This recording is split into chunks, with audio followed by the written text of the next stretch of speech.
Wanna hear all the stupid ways people have moved on to the afterlife? Well, you're in good hands. Welcome to Amazing Stupid Deaths. I am Papa Potatis. On this podcast, we go through the unfortunate, amazing, and macabre deaths that have been saved for posterity on darwinawards.com.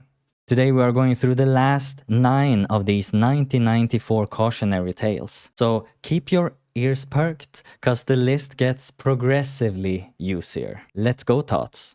Absolutely radiant. Confirmed true by Darwin. 10th of December 1968, Russia. While reading about nuclear accidents, a physicist found this Darwin Award.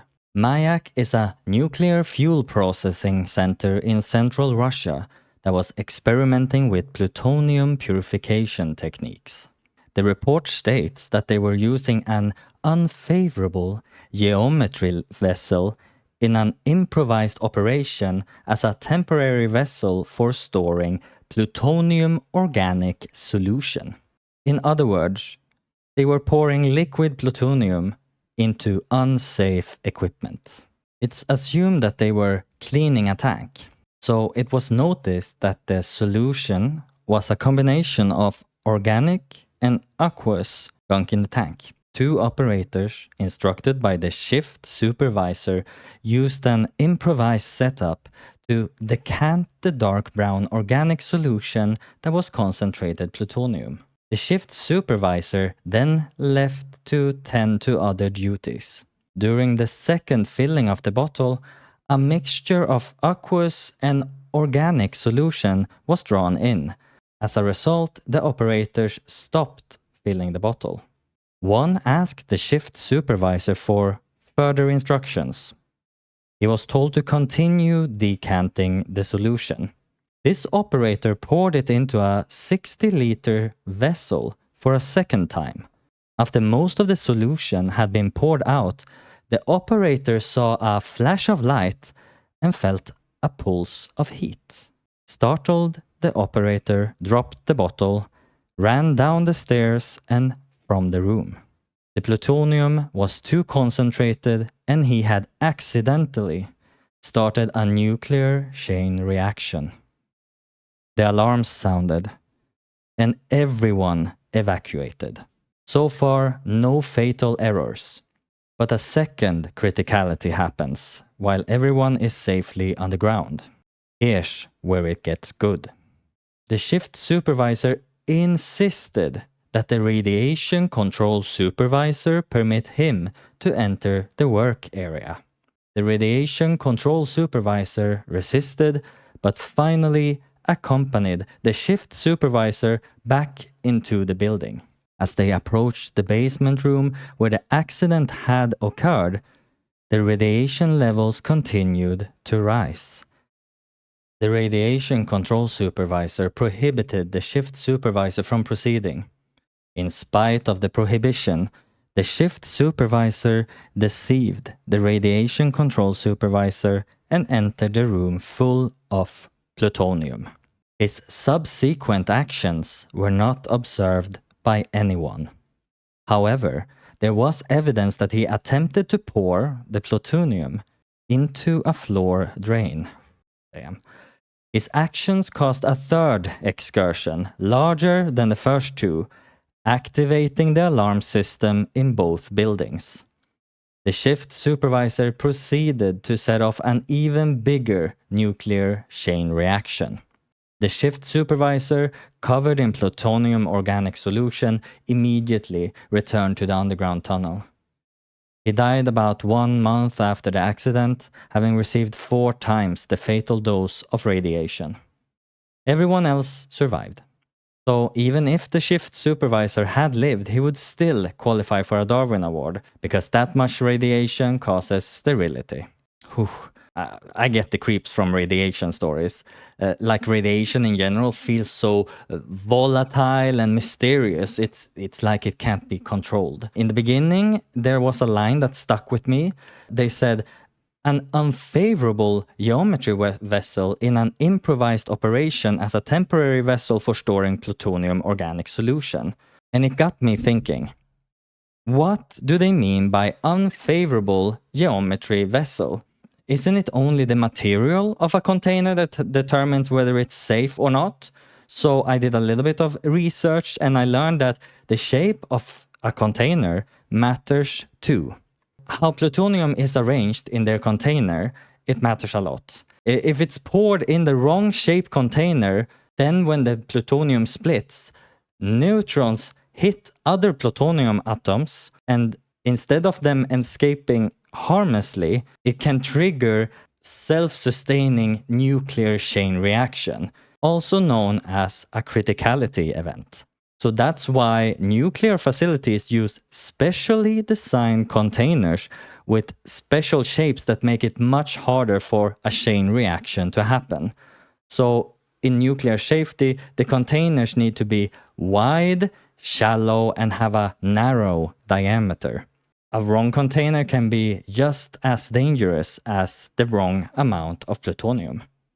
Now, before we drop into story number 2, which as always is even crazier, a quick reminder for all tots listening. If you want more of this, make sure to check out Papa Potatis Reacts on YouTube and Spotify, where I drop episodes bi-weekly. And if you want to catch me playing games live, come hang out at Papa Potatis on Twitch or YouTube, where I stream every week. Let's get on to the next story. Bottom of the barrel. Confirmed true by Darwin. 11th of July 1920, Niagara Falls. To support his wife and 11 children, Charles Stevens, 58-year-old demon barber of Bristol, needed more money than he could make, giving shaves and haircuts. Even his sideline as a daredevil performing high dives and parachute jumps in England barely helped cover the bills. He needed something big, something to make his reputation. There was nothing bigger and more daredevilish than going over Niagara Falls in a barrel. Only 2 people had ever done it and lived. It didn't matter that one, Annie Taylor, was living in abject poverty, or that the other, Bobby Leach, was trying to talk him out of using his heavy Russian oak barrel without first sending it on a test run. Leach's friend, William Red Hill, a daredevil whose sideline was rescuing people from Niagara's treacherous waters, also tried to dissuade Charles. But Charles believed that if he strapped his arms to the side of the barrel and his feet to a large anvil as ballast, he would pop out of the foam at the bottom of the cataract, safe and right side up. He knew what he was doing, and he was going to do it. He launched his ungainly craft early one morning and floated minutes through the rapids toward Horseshoe Falls on the Canadian side. 45 minutes after launch, the heavy barrel flew over the brink of the falls. But when Charles hit the water below, the anvil plunged through the bottom of the barrel, carrying most of Charles to the bottom with it. The barrel became stuck behind the falls. It wasn't until much later that the barrel's battered remains floated out from the mist. Attached was Charles' right arm, still strapped down inside the barrel, with his tattoo visible. "Don't forget me, Annie." Ooh, okay, that was very macabre. What a story. Some of these things that interested me made me dug out some info on the physics of falling into water from high heights and why water gets harder the higher up you are. Water is an incompressible fluid, which means that its molecules have to physically move out of the way for an object to pass through. At slow speeds, water shifts effortlessly. But when an object drops at an extreme velocity, the water doesn't have enough time to displace. Because the liquid can't compress, squeeze itself together, or move aside fast enough, the fluid's inertia generates a massive upward reaction force, making the water act like solid concrete. Well then, how aren't professional divers completely beaten up then? Well, from just 80 feet, like 25 meters, athletes must enter the water completely vertical, piercing the surface like a needle. A belly flop from 80 feet, 25 meters height, can tear internal organs or shatter bones because of the surface area slamming into the water all at once. Charles, in this story, did not enter the water like a needle. He made things worse for himself with his heavy, wide, flat-bottomed oak barrel that doesn't break the water tension like a needle. The moment it hit the plunge pool, the water didn't cushion his fall. It struck the base of the craft with 1,000 pounds of instantaneous force, and that made the barrel more into a grenade, and the anvil added force to it. And this is how the softest, most life-giving element in nature hits like a brick wall with enough force. Let's go to the next story. Tired ammo. Unconfirmed by Darwin. 1990s, United States. I heard the following at work in the gun shop. The events described below, if it's not a legend, occurred in the 1990s in the Southwest. A small-time hoodlum, about to be even smaller, broke into the home of a World War II veteran and stole, among other things, the old GI's .45 caliber automatic pistol, which he used in battle in the 1940s. The hoodlum then reported directly to a local convenience store and proceeded to rob the cashier while brandishing his new pistol.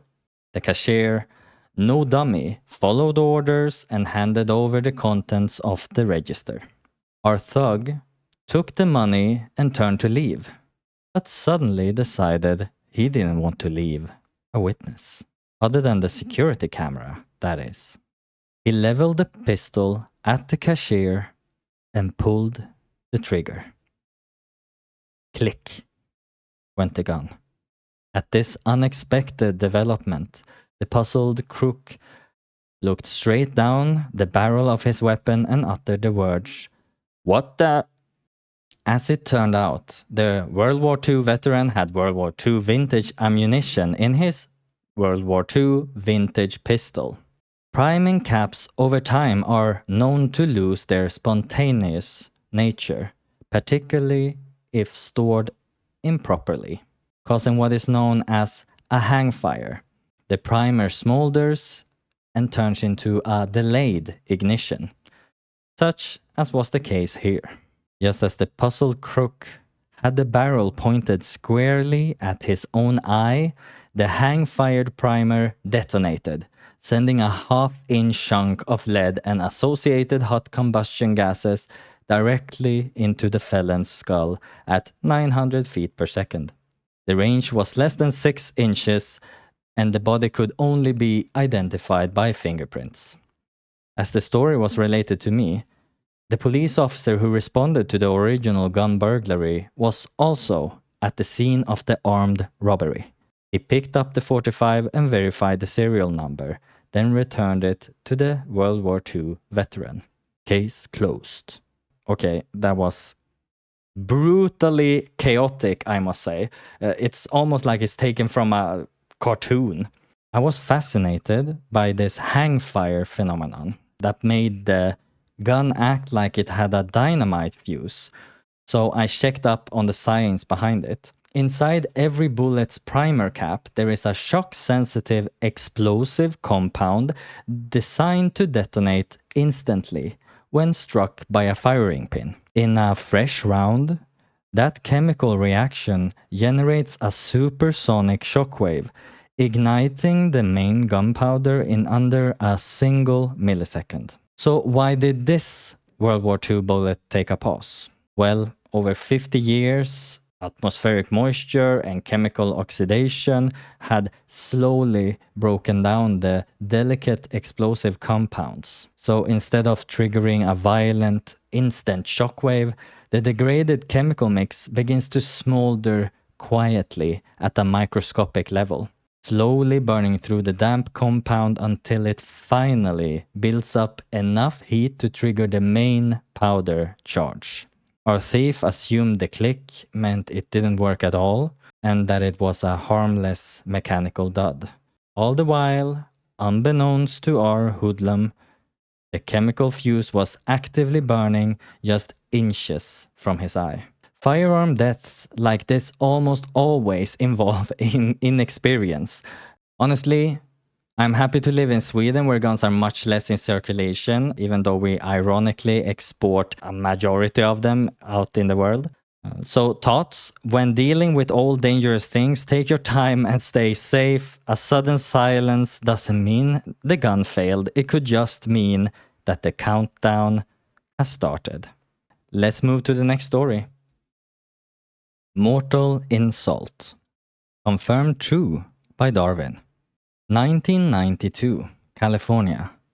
Snakes flick their forked tongues in the air to smell the world, collecting molecules and analyzing them by pressing their tongue tips into small olfactory pits. And tit for tat, inebriated 20-year-old man, apparently unaware of this biological fact, took umbrage when a wild rattlesnake stuck out its tongue at him. He pulled up the rattler in front of his face and stuck his tongue out right back at him. The snake expressed its displeasure at this turn of events by biting the conveniently offered body part. The toxic venom swelled the man's face and throat and tongue, of course, choking him to death.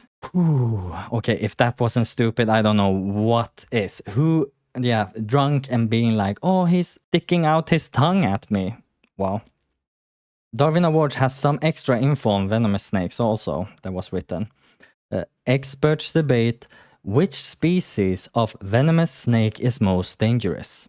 It depends on how irritable the snake is, the toxicity of its venom, whether it delivers the venom reliably, and how likely the snake is to come into contact with humans. Rattlesnakes certainly rank among the most dangerous of snakes. They often live in close proximity to humans, and some species can be quite irritable, particularly when they are cornered. Rattlesnakes have long folding fangs, which deliver venom deeply into the body. However, some rattlers fail to inject venom into the bite as frequently as 25% of the time. Young rattlesnakes are more likely to deliver a full load of venom and are therefore more dangerous than their elders. For those who value their looks as much as their life, remember, rattlesnake venom is disfiguring as well as deadly. Whew. Okay, for me, I've always been afraid of the venom in snake bites, so I'm a little bit surprised that that wasn't the biggest factor here. It's actually that he died from suffocation, that everything swelled up. So this caused me to find out some more mind-titillating info about snake venom and swelling. Woohoo! When a rattlesnake strikes an arm or a leg, the venom slowly breaks down tissue, which gives a lot of time to administer antivenom. But that doesn't matter when you get bitten in critical parts of your body.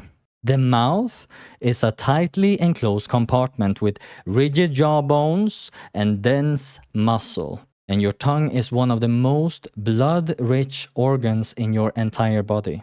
The second that venom enters the tongue, it spreads quickly and triggers immediate massive inflammation. Because your jawbone isn't going to expand, that rapidly swelling tissue has nowhere to go but backward. It's like trying to inflate a thick leather balloon inside a narrow plastic pipe. Instead of expanding outward, the swollen tongue is forced back and down the throat, completely sealing off your airway like a cork in a bottle. This man's air supply was shut down in a matter of minutes. Whew. Honestly, this also reminds me of all the people who love putting their faces up to animals. Like, animals don't care if you are cute. They don't see you like that. They operate on a wildly different frequency that you can't even imagine. So get your face away from that face. So remember, tots, your tongue might be great at talking trash, but when you mock wild animals, they literally bite back. Okay, let's move back to the next story. So, here's multiple stories of famous people that have won Darwin Awards. Historic Darwins, confirmed true by Darwin. Holy Roman Emperor Frederick I embarked on the Third Crusade to recapture the Holy Land in the 12th century. After spending days trudging across the dry summer desert, his army came upon the river Salef. In his parched state, Frederick threw caution to the wind instead of his heavy armor and plunged into the river, whereupon he sank to the bottom and drowned. Attila the Hun was one of the most notorious villains in history. He conquered all of Asia by 450 AD by destroying villages and pillaging the countryside. This bloodthirsty man died from a nosebleed on his wedding night. After feasting and toasting his own good fortune, he was too drunk to notice his nose, and he drowned in a snotful of his own blood. Tycho Brahe, a 16th century Danish astronomer whose research helped Sir Isaac Newton devise the theory of gravity, died because he didn't make it to the bathroom in time. In that society, it was considered an insult to leave the table before the banquet was over. Brahe forgot to relieve himself before the banquet began, then exasperated the matters by imbibing too much alcohol at dinner. Too polite to ask to be excused, he instead allowed his bladder to burst, which killed him slowly and painfully over the next 11 days.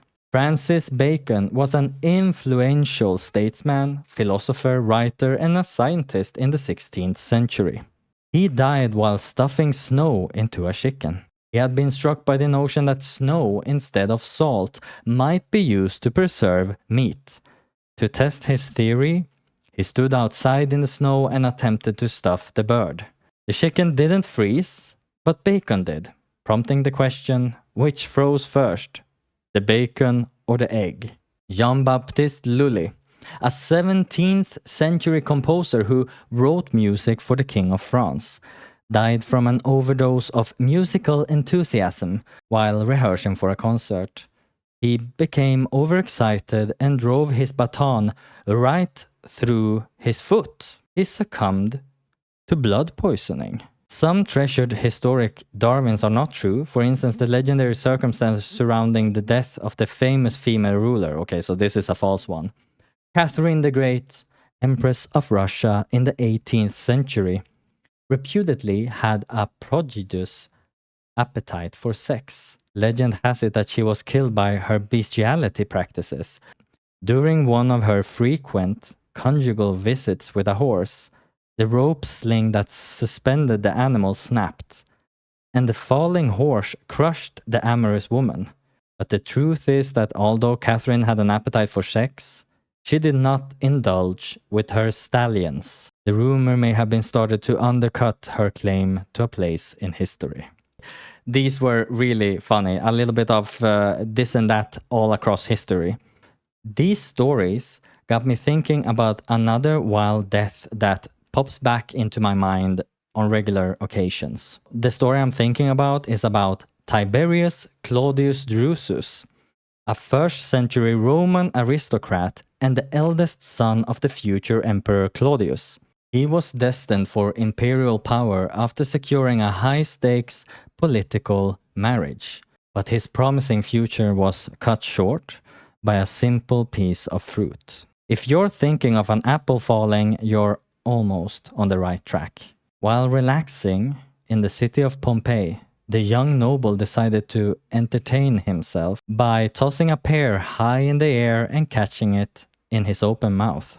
Unfortunately, he was a little too good at catching things in his big mouth.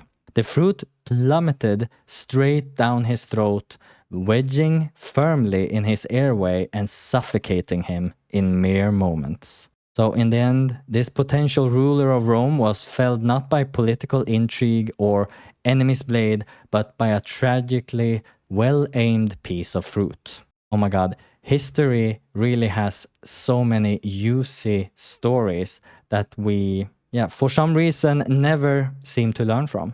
Let's get on to the next story. Where's the chute? Where's the chute? Confirmed by Darwin. North Carolina, 1987. Ivan, an experienced parachutist with 800 jumps under his belt, was videotaping a private lesson given by an instructor for a single trainee. He had attached the video camera to his helmet so that it would capture the entire day of instruction, and the supporting power supply and recorder were in a heavy satchel slung on his back. The group went up in the plane, and the instructor led the enthusiastic beginner through preparations for the jump. Ivan carefully documented the lesson, which needed to be perfect for the sake of posterity. When they reached the jump site, Ivan jumped from the back of the plane and filmed the student and instructor jumping from the front of the plane. A few heartbeats later, tape still running, Ivan realized that he had been so focused on filming the jump that he had forgotten to strap on his own parachute. An FAA spokesperson said that the video equipment strapped to his back may have been mistaken for a parachute. In the footage salvaged from the camera and spliced together, the student and instructor are shown in free fall before they pull their ripcords and recede rapidly from view. Then the cameraman's hand reaches out for his own ripcord. That's when Ivan realizes he has no ripcord, ergo no chute. His hands are seen to flail about wildly, then the camera pans down towards the approaching Earth. Film from the final stage of the plunge was destroyed on impact. Okay, I find it a little bit funny that, the film was destroyed, but at the same time they got to see him flail. Okay, whatever. It's said to be confirmed true, so I find that weird. Let's see if this comment from a reader gives some extra insight. Reader Signora says, "Many years ago, my two uncles started roughhousing at our Christmas gathering. Uncle Frank picked up Uncle John by the heels, lost his grip and dropped Uncle John on his head. It was all right because John was a state Supreme Court justice and was there for life. The other uncle is, I am sure, in your archive, the one about the skydiving photographer who forgot to put on a chute." Oh, so two uncles. A reader that just says like, one of those were my uncles. Okay, sure. Whatever. This failure of checking your equipment reminds me of a story that we had about a gun instructor. It was risky reenactment, and we talked about it back in episode 3.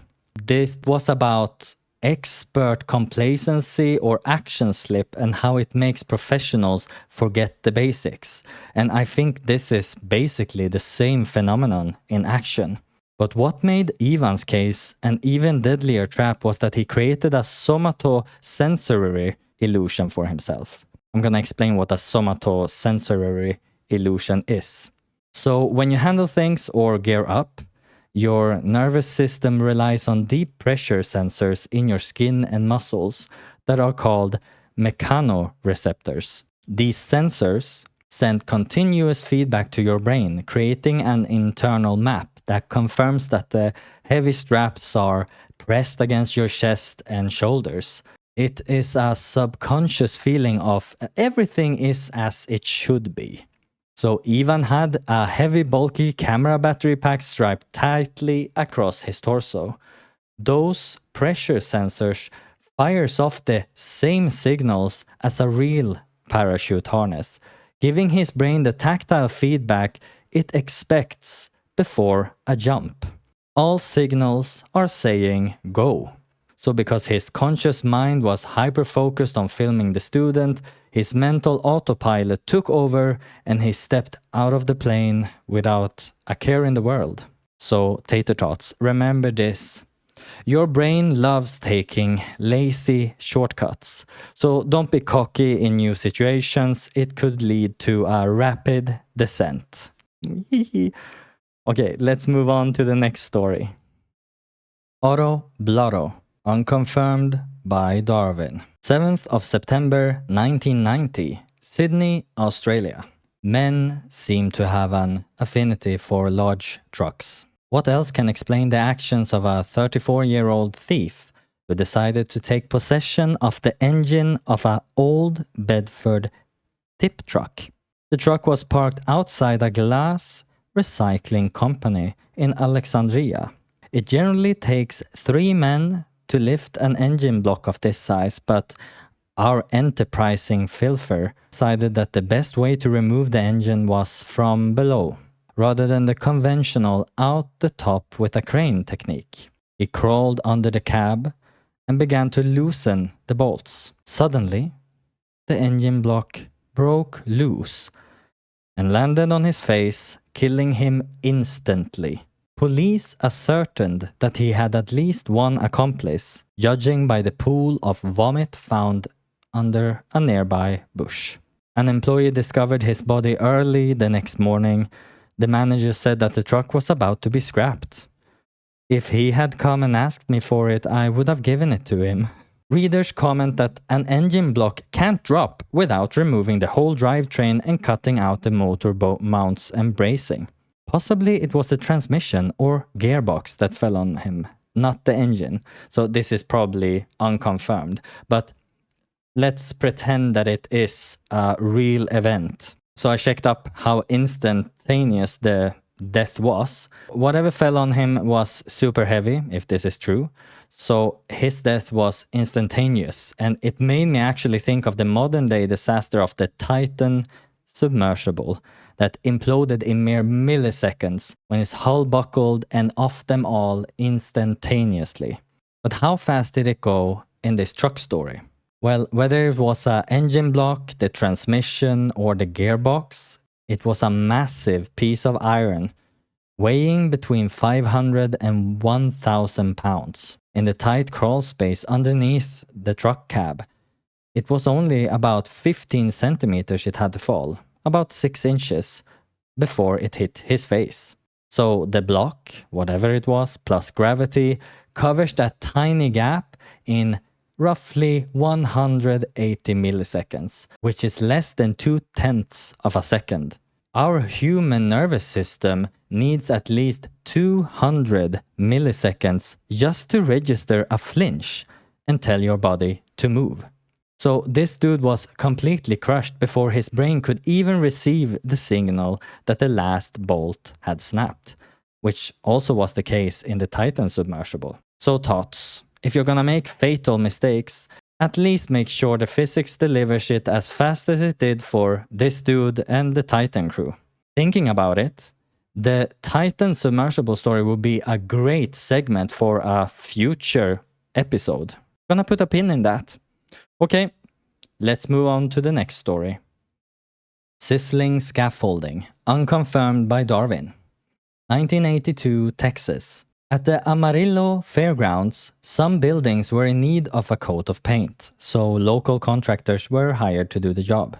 Between the buildings was an angled culvert designed to drain rainwater away from the buildings. Because of the slope, the wheeled painter scaffolding tended to roll downhill, so the painters removed the wheels on the scaffolding.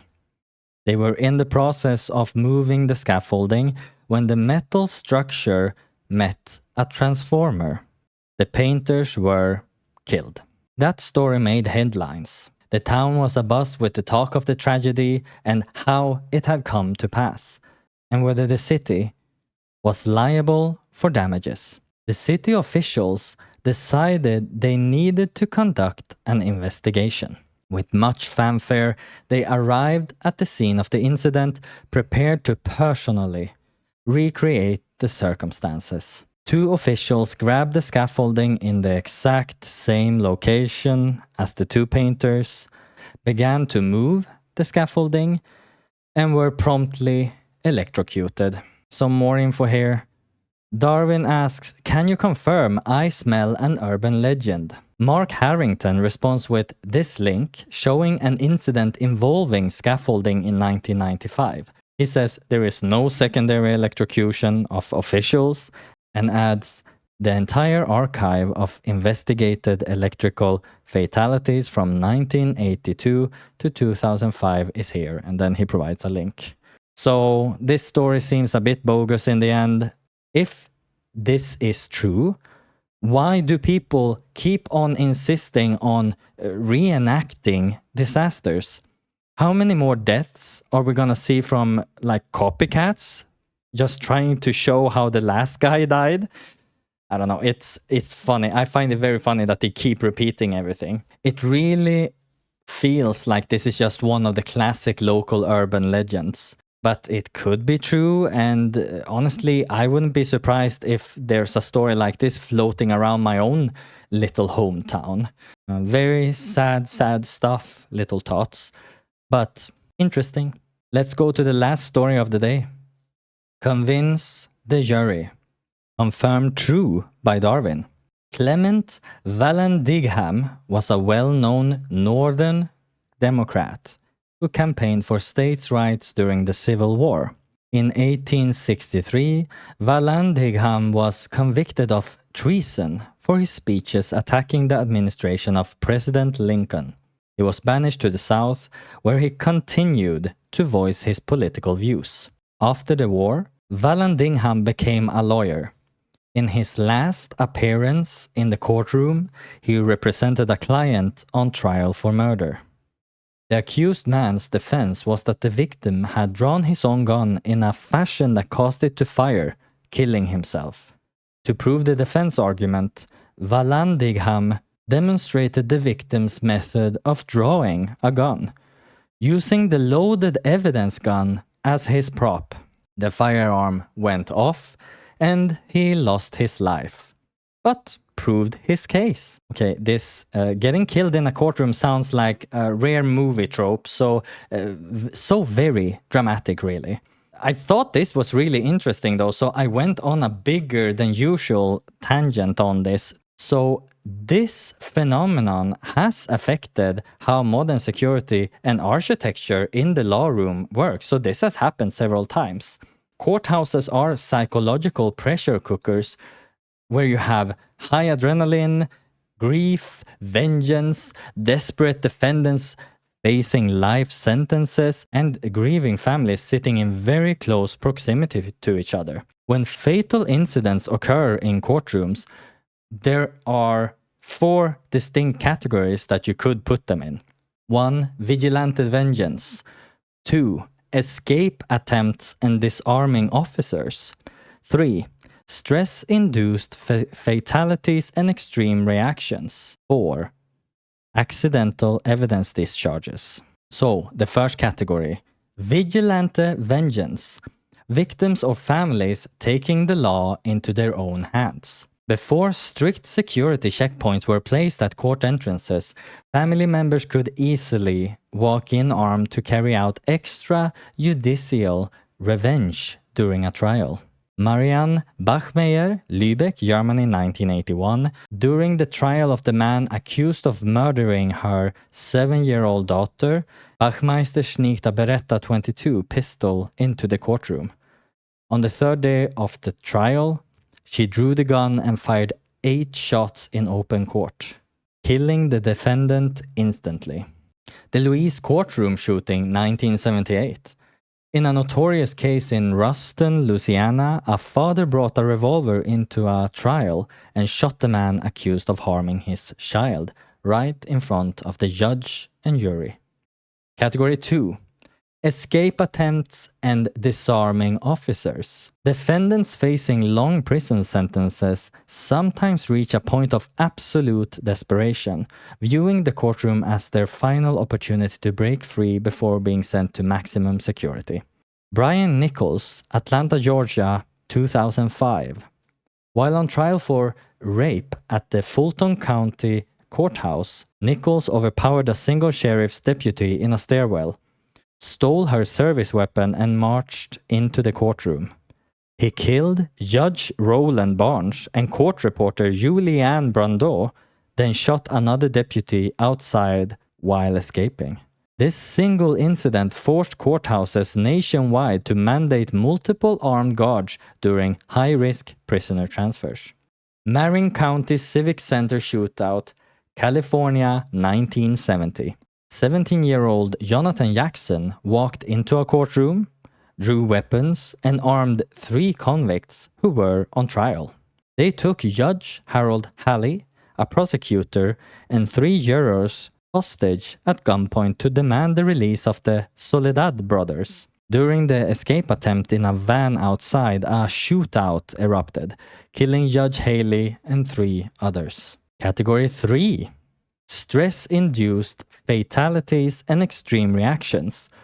The sheer psychological shock of a trial can trigger fatal medical events or drastic measures the second a verdict is delivered. Sudden cardiac arrest on the stand. Medical literature in forensic pathology tracks numerous cases of courtroom sudden death, where the intense rush of catecholamines, adrenaline and cortisol causes lethal cardiac arrhythmias in defendants or elderly witnesses during cross-examination. Michael Marine, Phoenix, Arizona, 2012. Right after a jury read a guilty verdict for arson that carried up to 16 years in prison, former Wall Street trader Michael Marine closed his eyes, put his hands to his face, and swallowed a cyanide capsule in open court. He collapsed seconds later and died before reaching the hospital. That was dramatic, Michael. Okay, last category. Category 4. 4. Accidental evidence discharges. The one that we read about. Before, modern evidence handling protocols required firearms to be mechanically disabled, locked, and inspected by a court bailiff before entering the room. Bringing live weapons into court created absurd hazards. Clement Vallandigham, the one we read about, the absolute pioneer of this category. His attempt to demonstrate a quick draw mechanic with a loaded prop gun remains a classic example of an accidental self-inflicted courtroom fatality. Evidence handling mishaps. Throughout the late 19th and early 20th centuries, local newspapers regularly reported incidents where loaded evidence pistols fell off tables, got snagged on evidence bags, or were mishandled by jurors, discharging rounds into courtroom floors and benches. These kind of incidents in courtrooms reshaped modern courthouses. Prior to the 1970s and 1980s, courthouses in many parts of the world were open public buildings where citizens, lawyers, and spectators could walk in without passing through metal detectors or bag checks. The accumulation of courtroom assassinations, hostage situations, and firearm accidents forced the creation of modern judicial security. That includes perimeter, X-ray, and magnetometer checks, stopping weapons at the front door rather than at the courtroom door. Cleared evidence mandates. Firearms brought as evidence must be certified, unloaded, and fitted with visual chamber flags or trigger locks before entering the courtroom. Structural defense. Bullet-resistant materials built into the judicial benches and secure underground transit tunnels specifically for transporting in-custody defendants.